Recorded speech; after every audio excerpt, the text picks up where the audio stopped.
Hello मेरे प्यारे बच्चों, कैसे हैं आप सब। उम्मीद करते हैं आप सब स्वस्थ होंगे। और आज जो कि आपके समय के अनुसार जो भी चीज़ें चल रही हैं, यानी जो आपके आने वाली परीक्षाएं हैं, इसके लिए उम्मीद करते हैं आप सब तैयार होंगे। अगर तैयार नहीं है तो आपको अभी से ही उस तैयारी में जुट जाना है। अगर आप बोर्ड की तैयारी कर रहे हो बेटा, तो आपके पास मैक्सिमम 2 महीने हैं। तो उन 2 महीनों में आपको हर एक टॉपिक को अच्छे से कवर अप करना है। तो चलिए, आज के सेशन में हम लोग बात करेंगे बेटा किसके बारे में। अभी तक हम लोग एल्कोहल फिनॉल ईथर में चल रहे थे, तो आज हम लोग बात करेंगे ईथर के लिए। किसकी बात करेंगे? ईथर। अब भाई, ईथर क्या होता है? ईथर को आप क्या कहोगे? ROR। क्या कहोगे बेटा आप? ROR। अब यहां पे आपको कुछ कंडीशन समझना है कि ROR में क्या कंडीशन है। अब यहां मैंने क्या लगा दिया? ROR dash. जहां पे आपको क्या ध्यान देना है? Where R and R dash may be similar. May be similar. कहा यह जा रहा है कि R और R डैश क्या होगा? सिमिलर भी हो सकता है। अब जैसे अगर R आपने ले लिया CH3, तो R डैश भी आपको क्या लेना पड़ेगा? CH3। अगर आपने R ले लिया C2H5, तो आपको R डैश भी क्या लेना पड़ेगा? C2H5। ये बात क्लियर? लेकिन साथ ही साथ और क्या कहा जा सकता है बेटा? But R and R dash may be differ. लेकिन जो R और R डैश है, ये क्या हो सकता है? डिफर हो जा सकता है। तो अब आप क्या करोगे कि जैसे R हमारे पास क्या है? CH3। R डैश हमारा क्या हो गया? C2H5।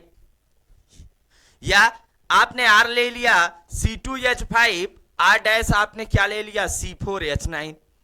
यानी कहने का मतलब क्या है कि R और R डैश ये दोनों क्या हो सकते हैं? एक दूसरे से डिफर भी हो सकते हैं और एक दूसरे से क्या हो सकते हैं? सेम भी हो सकते हैं। तो सिमिलर एंड डिफर का कॉन्सेप्ट आपको याद रखना है। अब जैसे ही आप ये कॉन्सेप्ट क्लियर करते हो, तो आपको यहां पे एक कंडीशन समझना होता है, नॉमेनक्लेचर। क्या समझना होता है? नॉमेनक्लेचर। अब नॉमेनक्लेचर के लिए आपको कुछ कंडीशन ध्यान देने हैं कि भाई जब भी आप नेमिंग के कॉन्सेप्ट की बात करते हो, तो नेमिंग का जो कॉन्सेप्ट है वो क्या करता है कि भाई two different type of the process. The first one process is common name and second one that is IUPAC name. एक प्रोसेस हमारा क्या होता है? Common name. दूसरा क्या होता है? IPAC name. अब बेटा, जब आप कॉमन नेम और IPAC नेम की बात करते हो, तो इसको आपको ध्यान देना है। कॉमन नेम में आप क्या लिखते हो? आप लिखते हो एल्किल एल्किल ईथर। क्या लिखते हो आप बेटा? Alkyl alkyl ether. अब इसे आप ऐसे भी कर सकते हो, एल्क। एल्क में क्या आपने लगाया? YL। Second elk plus YL, और साथ में क्या लिख दिया आपने? ईथर। लेकिन जब आप IPAC नेम की बात करते हो, तो IPAC नेम में आपको बस क्या लगाना है? एल्क के साथ ऑक्सी, तो क्या बन जाएगा? एल्कॉक्सी। और सेकेंड एल्क के साथ क्या आपको लगा देना है? एन, तो क्या बन गया? एल्केन। तो यहां से जो इसकी नेमिंग निकल के आएगी वो क्या आएगी? Alkoxy alkane. ये बात समझ में आ गई? अब इसी पैटर्न को आपको फॉलो करना है और देखना है कि इसकी नेमिंग कैसे आप करोगे। जैसे मान लेते हैं हमारे पास क्या है? CH3O CH3। ये हमारा क्या है? ईथर है। बीच में अगर आपको सिर्फ O मिल जाए, तो आपको याद रखना है कि क्या होगा? हमारा ये ईथर होगा। अब ईथर के लिए जैसे ही आपने देखा, तो यहां पे भी एक एल्किल ग्रुप है और ये एल्किल ग्रुप है। C कितने हैं इधर? भाई 1। और इधर भी कितने हैं? 1। 1 होने पर हम लोग क्या कहते हैं बेटा? मेथ। तो यहां भी क्या बन गया? मेथ। अब चलिए कॉमन नेमिंग के प्रोसेस में चलते हैं। तो कॉमन नेम में क्या कहा जाता है कि एल्क के साथ आपको क्या जोड़ना होता है? YL। फिर एल्क के साथ आपको क्या जोड़ना होता है? YL। और क्या लिखना होता है साथ में? ईथर। अब यहां पे एल्क के तौर पे क्या है हमारे पास? मेथ। यहां भी मेथ, तो क्या लिख लेंगे? मेथ। मेथ में YL लगाएंगे तो मेथिल। सेकेंड वन भी क्या बन गया? Methyl ether. क्या बन गया, मेथिल मेथिल ईथर। लेकिन अब आप यहां पे देखिए, मेथिल एक टाइम इधर है, दूसरी टाइम इधर है, यानी 1 time methyl and 2 time methyl, यानी 2 बार मेथिल है। और जब 2 बार होता है तो 2 बार जब कोई होता है तो हम लोग एक वर्ड लगाते हैं डाई, और क्या है, मेथिल, तो क्या बन गया, डाई मेथिल ईथर। ये बात क्लियर हो गई। अब जैसे ही ये आपका डाई मेथिल ईथर बन गया, अब इसका जब आप आईपीएसी नेम करेंगे, क्या करेंगे, आईपीएसी नेम, तो फर्स्ट मेथ है, मेथ में क्या लगाएंगे, ऑक्सी, और साथ में सेकेंड वन मेथ है, मेथ में क्या लगाएंगे, एन। तो क्या बन जाएगा, मेथॉक्सी मीथेन। क्या बनेगा, मिथॉक्सी मीथेन। ये बात समझ में आ गई कि भाई मिथॉक्सी मीथेन ये कंडीशन क्या है, ये कंडीशन रिप्रेजेंट करता है कि भाई अगर ऑक्सी वर्ड यूज हो गया तो आईपीएसी नेम की बात कर रहे हो, अगर कॉमन फॉर्म में जो नेम है उसका आपने क्या कर दिया, सफिक्स लगा दिया, तो ये क्या बताता है, कॉमन नेमिंग। ये बात क्लियर हो गई। अब ऐसे ही कोई भी आप कंपाउंड लेके कर सकते हो, जैसे मान लो मैंने क्या ले लिया, C2H5C3S7। अब यहां पे आप देख सकते हो कि कार्बन के नंबर कितने हैं, 2, और यहां पे कार्बन नंबर 3। कार्बन नंबर 2 होने पर आप क्या कहते हो, एथ, और 3 होने पर आप क्या कहते हो, प्रो। अब यहां पे आपको ध्यान देना होता है, एक कंडीशन ध्यान देना होता है कि भाई जब आप ऐसी सिचुएशन हो तो कॉमन नेमिंग में आपको अल्फाबेटिक ऑर्डर अरेंज करना होता है। ये ध्यान देना, कॉमन नेम में आप क्या अरेंज करोगे, अल्फाबेटिक ऑर्डर, ठीक। और आईपीएसी नेमिंग में आपको एक बात ध्यान देना है कि जिसके पास लेस कार्बन होगा या लेस कार्बन कंटेनिंग के साथ आपको क्या लगा देना है, ऑक्सी, और ग्रेटर के साथ आपको क्या लगाना है, एन। क्या लगाना है, एन। ये कॉन्सेप्ट आप दिमाग में बैठाए रहिएगा। अब कॉमन नेमिंग में मैंने कहा अल्फाबेटिक, पहले आप एथ और प्रोप है, तो जब आप इसका कॉमन नेम करेंगे तो बेटा एथ में आपने क्या लगाया, वाईएल, क्या बन गया, एथिल। फिर प्रोप में आपने वाईएल लगाया तो क्या बन गया, प्रोपिल, और लास्ट में आपने क्या लगा दिया, ईथर। अब यहां पे ये अल्फाबेटिक ऑर्डर कैसे, ई पहले आता है अल्फाबेट में और पी बाद में, इसलिए इस तरीके से आपको ऑर्डर अरेंज करना है। जब आप आईपीएसी नेम की बात करते हो तो अब यहां आपको ध्यान देना है, मैंने कहा लेस कार्बन के साथ आपको क्या लगाना है, ऑक्सी। तो लेस कार्बन कौन है भाई, 2 कार्बन, और इसके पास क्या है, 3 कार्बन, 2 है, 3 कार्बन कंटेनिंग है। अगर 2 कार्बन है तो 2 कार्बन के साथ हमने ऑक्सी लगाया, यानी एथ के साथ ऑक्सी आप लगाएंगे, क्या बनेगा, इथॉक्सी, और प्रोप के साथ आप क्या लगाओगे, एन, तो क्या बन जाएगा, प्रोपेन। समझ में आ गया। आप कोई भी स्ट्रक्चर लो, इससे कोई लेना देना नहीं है कि आप क्या कर रहे हो, बस आपको दिमाग में ये बैठाए रखना है कि ये क्या होगा।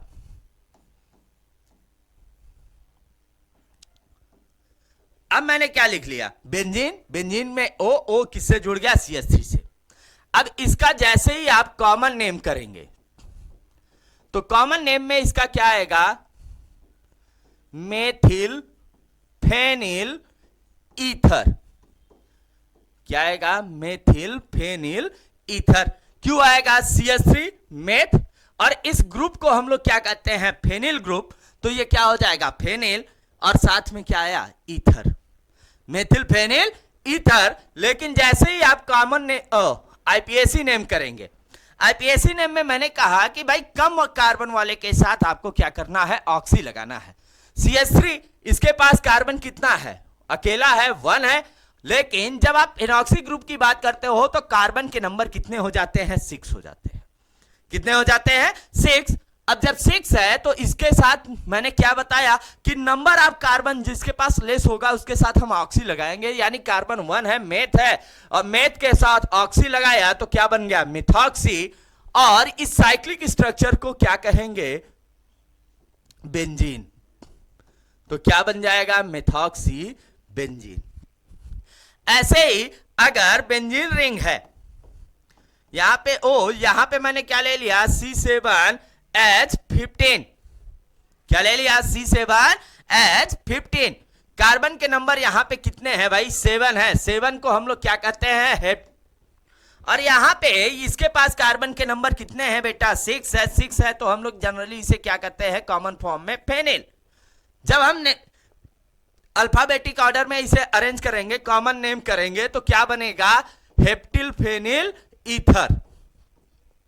क्या बनेगा, हेप्टिल फेनिल ईथर। और जब हम इसके आईपीएसी नेम की बात करेंगे तो इसका आईपीएसी नेम क्या कहलाएगा कि भाई मैंने कहा कि कम वाले के साथ आपको ऑक्सी लगाना है, तो 6 कार्बन वाले के साथ ऑक्सी यानी फेनिल के साथ ऑक्सी, तो ये क्या बन जाएगा, फिनॉक्सी। क्या बनेगा, फिनॉक्सी। साथ में हेप्ट के साथ क्या लगा देंगे, एन, और क्या बन जाएगा, हेप्टेन। तो बेटा उम्मीद करते हैं अभी तक का आपको नेमिंग का कॉन्सेप्ट क्लियर हुआ होगा।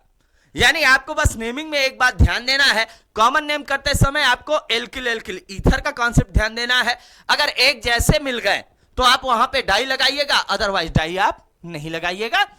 जब आप आईपीएसी नेमिंग करिएगा तो यहां पे आपको एक बात ध्यान देनी है, क्या ध्यान देना है कि कम कार्बन वाले के साथ आपको ऑक्सी लगा देना है और ज्यादा वाले के साथ आपको क्या लगाना है, एन लगाना है। ये बात क्लियर हो गई। अब बेटा जैसे ही आप ये कॉन्सेप्ट क्लियर कर लेते हो, फिर यहां पे आपको एक कंडीशन समझनी होती है, आइसोमेरिज। किस किस कंडीशन समझनी होती है, आइसोमेरिज। अब यहां पे आपको एक बात ध्यान देना है कि यहां पे कौन कौन से आइसोमेरिज हो सकते हैं। भाई देखो, जो फंक्शनल ग्रुप है, अगर बेटा फंक्शनल ग्रुप के साथ दोनों साइड एल्किल ग्रुप होते हैं, तब वो क्या कौन कौन सी कंडीशन शो कराते हैं, वो बेटा चेन, पोजीशन,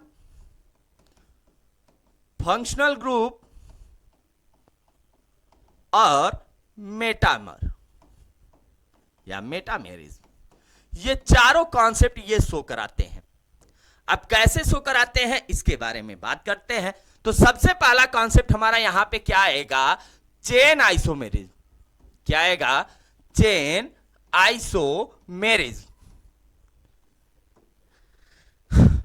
अब यहां पे आपको दिमाग में बैठाना है, चेन आइसोमेरिज ये कैसा नया बात हो रहा है भाई कि यहां पे चेन की बात हो रही है। तो अब यहां पे आपको दिमाग में बैठाना क्या है, ये जरूर ध्यान दीजिएगा। यहां पे दिमाग में बैठाना है कि अगर हम चेन आइसोमेरिज्म की बात कर रहे हैं तो क्या होगा, जो जनरल फॉर्मूला होगा, क्या होगा, जनरल फॉर्मूला, जिसे आप क्या कहोगे, मॉलिक्यूलर फॉर्मूला। ये क्या होने चाहिए, सेम होने चाहिए। Molecular formula will be same, यानी मॉलिक्यूलर फॉर्मूला आपको नहीं बदलना है, बट चेन में बी डिफर, चेन में बी डिफर, लेकिन चेन क्या हो सकता है, डिफर हो सकता है। अब इस चीज को कैसे समझेंगे, जैसे हमारे पास मान लेते हैं क्या है, ऐसे लिखते हैं CH3 CH2 CH2 CH2 CH2 O CH3। अब एक स्ट्रक्चर ये है, दूसरा स्ट्रक्चर मैंने ऐसे ड्रॉ किया, CH3 CH2 CH2 ओ, यहां पर CH2, यहां पर CH, और इसके साथ मैंने CH3 O CH3। Third structure मैं इधर ड्रॉ कर रहा हूं, CH3 C CH3 CH3 CH2 O CH3। ये हमारा फर्स्ट स्ट्रक्चर, ये सेकेंड, और ये हमारा कौन सा स्ट्रक्चर बन गया, थर्ड। अब चलिए यहां पे कार्बन के नंबर काउंट करते हैं, तो कितने हैं, 1 2 3 4 5 6। हाइड्रोजन के नंबर काउंट करिए, 3 2 5 and 2 7 2 9 2 11 and 3 14। और O के नंबर क्या है, 1। सिमिलर कॉन्सेप्ट यहां भी आप यूज कीजिए। कार्बन कितने हैं, 1 2 3 4 5 and 6। Hydrogen 3 2 5 and 1 6 6 and 3 9 9 and 2 11 and 3 14 and value of O is 1. Similar concept यहां भी आप यूज कीजिए. कार्बन के number 1 2 3 4 5 and 6, hydrogen 3 3 6 2 8 and 3 11 and 3 14 and O 1. अब देखिए यहां पर जो कार्बन के नंबर है, हाइड्रोजन के नंबर हैं और ऑक्सीजन के नंबर हैं, वो क्या हैं? सिमिलर हैं. अगर general formula, molecular formula similar हो बट चेन डिफर हो जाए तो इसी को तो हम लोग क्या कहते हैं? Chain isomerism. एक बात दिमाग में आपको बैठाना है कि जब हम चेन आइसोमेरिज्म की बात करते हैं तो जो कार्बन ऑक्सीजन से जुड़ा होगा बेटा, उस पर हम पोजीशन नहीं बदलेंगे, उस पर हम ब्रांचिंग नहीं करेंगे, हम ब्रांचिंग करेंगे उससे बगल वाले. यानी आप अल्फा कार्बन पे नहीं, आप किसकी बात करोगे? Beta carbon. यानी चेन आइसोमेरिज्म किस कार्बन पे हो सकता है? तो बेटा ये दिमाग में बैठाइएगा, किस पे हो सकता है? Beta carbon. ये बात क्लियर? अब आपको मैंने एक बात बता रखा है कि ऐसी स्ट्रक्चर हो तो आप क्या कहोगे? इसे नॉर्मल. नॉर्मल को ही हम लोग क्या कहते हैं? 1 डिग्री. इसी को हम लोग प्राइमरी. इस स्ट्रक्चर को हम लोग क्या कहते हैं? आइसो या 2 डिग्री. और इस स्ट्रक्चर को हम लोग क्या कहते हैं? नियो और 3 डिग्री. प्राइमरी, सेकेंडरी है टर्शियरी का कॉन्सेप्ट. ये बात क्लियर हो गई. अब बेटा जैसे ही आप चेन आइसोमेरिज्म क्लियर करते हो, सेकेंड वन आपका क्या आता है? Position isomerism. क्या आता है? Position isomerism. अब पोजीशन आइसोमेरिज्म में क्या होगा? एक बात यहां पे याद रखिएगा, ये किस कार्बन पर होता है? ये होता है अल्फा कार्बन. चेन आइसोमेरिज्म किस पे हो रहा था? बीटा कार्बन पर. और पोजीशन आइसोमेरिज्म किस पे हो रहा है? Alpha carbon. ये जरूर दिमाग में बैठाइएगा. क्या याद रखना है कि SMF means same molecular formula. यानी आपको मॉलिक्यूलर फॉर्मूला चेंज नहीं करना है, but different position, DP, different position. लेकिन पोजीशन क्या आप कर सकते हो? डिफरेंट कर सकते हो. यानी पोजीशन सेम नहीं होनी चाहिए. अब अगर इस कॉन्सेप्ट को आप देखें, वही सिमिलर जो आपने लिया था, क्या लिया था? C6H14O. इसी के अकॉर्डिंग चलते हैं बेटा. इसके अकॉर्डिंग चलते हैं. जैसे मान लेते हैं हमने क्या लिखा था? CH3 CH2 CH2 CH2 CH2 O CH3. अब यहां पे मैंने कहा था कि कम वाले के साथ आपको क्या जोड़ना होता है बेटा? ऑक्सी. ये एक आपका फंक्शनल ग्रुप है. ये किससे जुड़ रहा है? इस कार्बन से. जिस कार्बन से फंक्शनल ग्रुप जुड़ता है बेटा, मैंने आपको हमेशा बताया कि वो कौन सा कार्बन होगा? First carbon.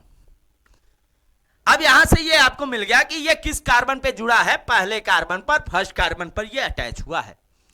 जैसे ही आप ये कॉन्सेप्ट देखेंगे, इसके बाद जैसे आपने इसका स्ट्रक्चर बदला, अब यहां पे स्ट्रक्चर बदलते ही आपको ध्यान देना है कि क्या हुआ. एक स्ट्रक्चर मैंने ऐसे बना दिया. अब मैंने क्या किया? दूसरा स्ट्रक्चर ऐसे बना दिया. अब चलो, है तो फंक्शनल ग्रुप हमारा यही OCH3, कहीं तो ये नहीं बदला. लेकिन अब यहां पे ये किस कार्बन पे जुड़ा था बेटा? पहले कार्बन पे. इसमें देखते हैं. अब ये यहां से चलते हैं तो भाई पहला कार्बन ये हो गया, पहला, दूसरा, तीसरा, चौथा, पांचवा. यानी first, second, third, fourth and fifth carbon. यहां से 1 2 3 4 एंड 5. अब आप बताओ, यहां पे ये जो ग्रुप है OCH3 किससे जुड़ा है? सेकेंड से ना. और यहां पे किससे जुड़ गया? थर्ड पर. तो इसकी पोजीशन बदली कि नहीं बदली? इसकी पोजीशन क्या हो गई? फर्स्ट. इसकी पोजीशन क्या हो गई? सेकेंड. और इसकी पोजीशन आपके लिए क्या हो गई? थर्ड. तो ये पोजीशन का मैटर आ गया. लेकिन अगर मान लीजिए इसी के साथ ये आपसे नेमिंग पूछे, तो आप नेमिंग क्या करेंगे? ये आपके फर्स्ट कंडीशन की। तो नेमिंग क्या करेंगे, मेथॉक्सी पेंटेन। लेकिन यहां पे नंबर आपको मेंशन करना है। क्या नंबर मेंशन करना है, 1 मेथॉक्सी पेंटेन। यानी 1 पर क्या जुड़ा है, मेथॉक्सी, और किसके 1 पर जुड़ा है, पेंटेन के। जब आप यही काम सेकेंड 1 के लिए करेंगे तो बस यहां पे आप क्या लिखेंगे, 2 मेथॉक्सी पेंटेन। क्या लिखेंगे, 2 मेथॉक्सी पेंटेन। यानी मेथॉक्सी अब किस कार्बन पे जुड़ गया, सेकेंड पर, और किसके सेकेंड पर, पेंटेन की। और जब हम थर्ड 1 की बात करेंगे तो बस यहां पे हमें क्या याद रखना है, 3 मेथॉक्सी पेंटेन। क्या है, 3 मेथॉक्सी पेंटेन। यानी ये थर्ड कार्बन पर, किसके थर्ड कार्बन पे, पेंटेन के क्या जुड़ेगा, ऑक्सी जुड़ेगा, और ये क्या बन जाएगा, 3 मेथॉक्सी पेंटेन। तो आपको ये बात क्लियर हो गई कि भाई पोजीशन आइसोमेरिज्म इसमें किस पे होता है। अब मैंने कहा कि ये जब भी होगा तो अल्फा कार्बन। अल्फा कार्बन किसे कहते हैं बेटा, कि जिसके साथ फंक्शनल ग्रुप अटैच हो उसे हम लोग क्या कहते हैं, अल्फा कार्बन। तो ये कंडीशन आएगा। क्लियर हो गया भाई, चेन और पोजीशन। थर्ड वन आपका क्या आएगा, फंक्शनल ग्रुप। थर्ड 1 क्या आएगा आपका, फंक्शनल ग्रुप। अब फंक्शनल ग्रुप में भी आपको एक कॉन्सेप्ट तो ये याद रखना है, SMF, but different functional group, FC. क्या याद रखना है कि एसएमएफ का कंडीशन रहे, सेम मॉलिक्यूलर फॉर्मूला रहे। एसएमएफ का मतलब ही क्या है बेटा आपका, सेम मॉलिक्यूलर फॉर्मूला। अब यहां पे लेकिन क्या डिफरेंट हो रहा है, different functional group, different functional group. जो फंक्शनल ग्रुप है वो डिफर हो जाए एक दूसरे से। अब यही चीजें आपको सीखनी है यहां। तो यहां पे आपको क्या करना है, जैसे मान लेते हैं अभी जो लेके चल रहे हैं C6H14O। अब इससे अगर हम इसके स्ट्रक्चर को मेंशन करें तो हमने क्या मेंशन किया, CH3 CH2 CH2 CH2 CH2O CH3। अब मैंने क्या किया, नहीं अब मैं ईथर नहीं फंक्शनल ग्रुप में मुझे बदलना है बेटा। तो जैसे ही फंक्शनल ग्रुप बदलना हुआ तो मैंने क्या किया कि सारे CH को एक साथ बाइंडिंग कर दिया और O के साथ क्या कर दिया, H कर दिया। अब गिनो भाई, यहां पे नंबर ऑफ कार्बन कितने, 1 2 3 4 5 and 1 6। Hydrogen 3 2 5 and 2 7 2 9 2 11 and 3 14 and 1 O। ये तो इसके लिए वैलिड था। अब इसके लिए क्या ये वैलिड है, तो काउंट कर लीजिए, 1 2 3 4 5 6 कार्बन। हाइड्रोजन 3 2 5 2 7 2 9 2 11 एंड 2 13, और एक H किसके साथ हो गया था, O के साथ, तो 14 और A को। ये सिमिलर है, मॉलिक्यूलर फॉर्मूला नहीं बदला, लेकिन स्ट्रक्चर ये क्या बन गया, ईथर, और ये क्या बन गया, एल्कोहल। अब जैसे ही ये बना तो ये ईथर डिफरेंट फंक्शनल ग्रुप है और एल्कोहल क्या है, डिफरेंट फंक्शनल ग्रुप या डिफरेंट केमिकल कंपाउंड। तो ये जो केमिकल कंपाउंड में डिफरेंस आ रहा है, ये किसकी वजह से आ रहा है, फंक्शनल ग्रुप की वजह से। तो अगर ऐसी सिचुएशन हो कि सिमिलर या सेम मॉलिक्यूलर फार्मूला को फॉलो करते हुए डिफरेंट फंक्शनल ग्रुप रिप्रेजेंट हो जाए तो इसी को हम लोग क्या कहते हैं, फंक्शनल आइसोमेरिज्म। ये बात क्लियर हो गई। अब जैसे ही फंक्शनल आइसोमेरिज्म आप क्लियर कर लेते हो तो आइसोमेरिज्म का जो लास्ट कॉन्सेप्ट है, मेटामेरिज्म। क्या है, मेटामेरिज्म। मेटामेरिज्म के लिए आपको कुछ बातें दिमाग में बैठाना है। क्या दिमाग में बैठाना है, एसएमएफ। इसको तो भूलना ही नहीं है, एसएमएफ यानी सेम मॉलिक्यूलर फॉर्मूला। लेकिन यहां पे डिफरेंट क्या होगा, but different alkyl groups. Formula मत बदलो आप, लेकिन क्या बदल दो, एल्किल ग्रुप्स को डिफर कर दो। तो यही क्या कहलाएगा, मेटामेरिज्म। क्या कहलाएगा, मेटामेरिज्म। अब इस कंडीशन को समझने के लिए जैसे मान लेते हैं हमने अभी ये जो लिया है इसी को फॉलो करते हैं, C6H14O।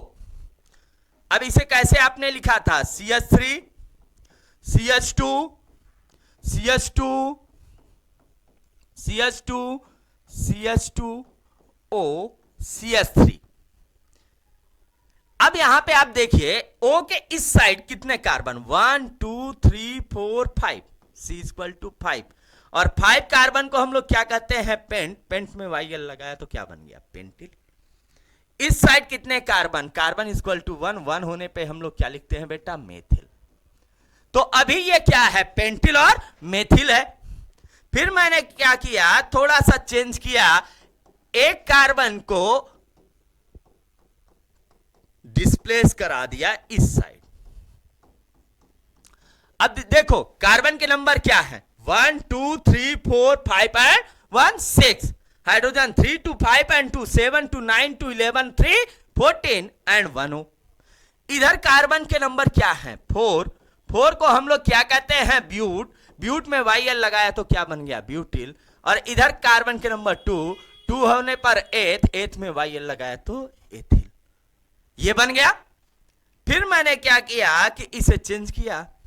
अब एक कार्बन और मैंने उठा के इस साइड कर दिया।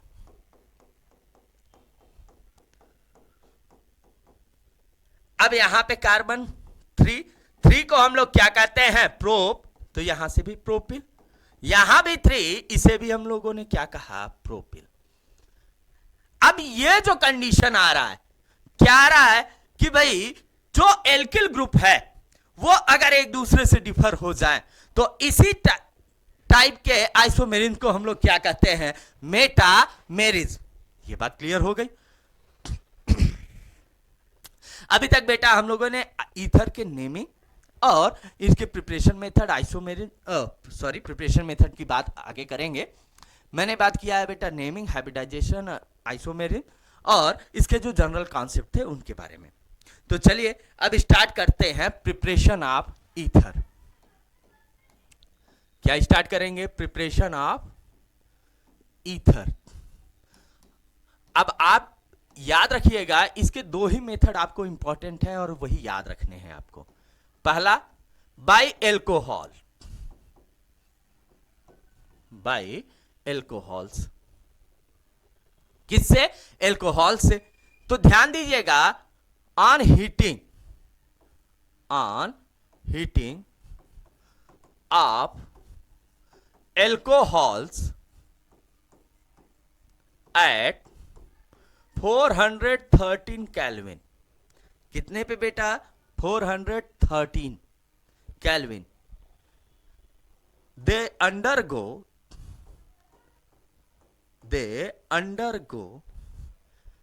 in preparation of ether.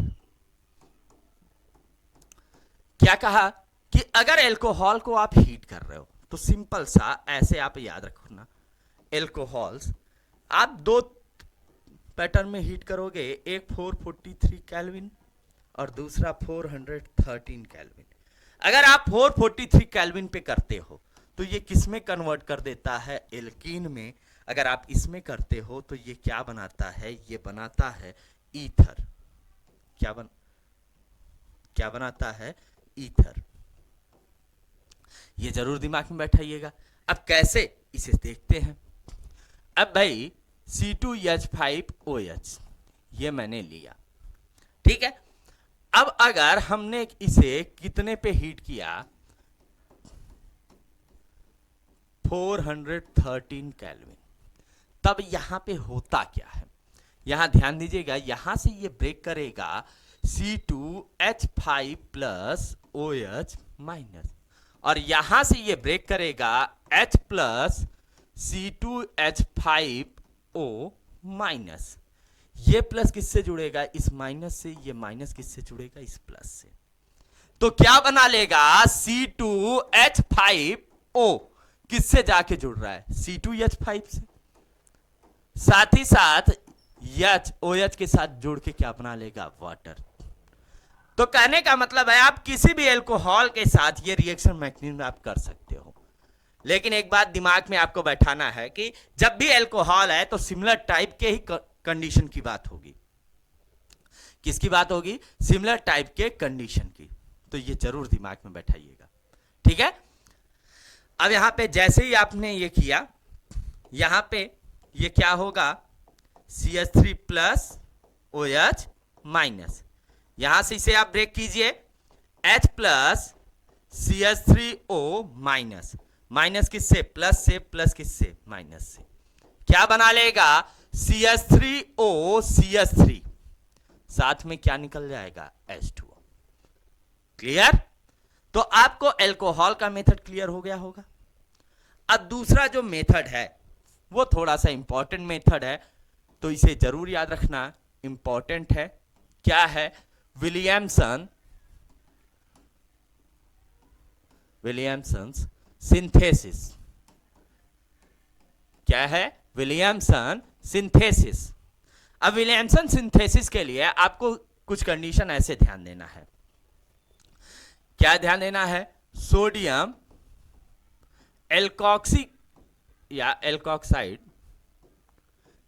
की रिएक्शन आपको किससे कराना है, हेलो एल्केन से। किससे कराना है, हेलो एल्केन से। ये किसमें कन्वर्ट हो जाता है, ये कन्वर्ट होता है ईथर, साथ में ये क्या रिलीज करता है, सॉल्ट। क्या रिलीज करता है, सॉल्ट। अब सोडियम एल्कोक्साइड के लिए आप क्या लिखते हो, RONA। हेलो एल्केन के लिए आप क्या लिखते हो, RX। यहां से क्या होगा कि ये डिसोसिएट होगा, इधर प्लस और ये माइनस, ये डिसोसिएट होगा, ये प्लस और ये माइनस, ये प्लस इस माइनस से और ये माइनस इस प्लस से, क्या बना लेगा, ROR। साथ में यानी किससे जुड़ जाएगा, X के साथ, तो क्या बना लेगा, यानी X। अब मैंने मान लेते हैं, मैंने लिया CH3O, यानी इधर मैंने ले लिया C3H7Cl। अब जैसे ही आप इसे डिसोसिएट करोगे, ये माइनस और ये प्लस, ये प्लस और ये माइनस, ये प्लस इस माइनस से और ये माइनस इस प्लस से जुड़ेगा, क्या बना लेगा, CH3O के साथ क्या आके जुड़ गया, C3H7 और यानी के साथ क्या जुड़ गया, Cl। तो क्या बन गया, सॉल्ट। तो यानी ईथर और सॉल्ट ये किसमें बनता है, विलियमसन सिंथेसिस में। ये बात क्लियर हो गई। तो बेटा अभी तक हम लोगों ने आज जो बात किया है, नेमिंग, जनरल प्रॉपर्टीज, आइसोमेरिन, साथ ही साथ हमने बात कर लिया है प्रिपरेशन मेथड, ठीक है। तो इसी उम्मीद और आशा के साथ कि आज भी आपको सारा कॉन्सेप्ट क्लियर हुआ होगा, आपने सारे कॉन्सेप्ट को समझ लिया होगा। तो चलिए मिलते हैं आपसे नेक्स्ट वीडियो में। तब तक के लिए बेटा आप सब हमारे YouTube चैनल को लाइक, सब्सक्राइब और शेयर करना ना भूलें। चलिए मिलते हैं नेक्स्ट वीडियो में, तब तक के लिए धन्यवाद। जय हिंद, जय भारत।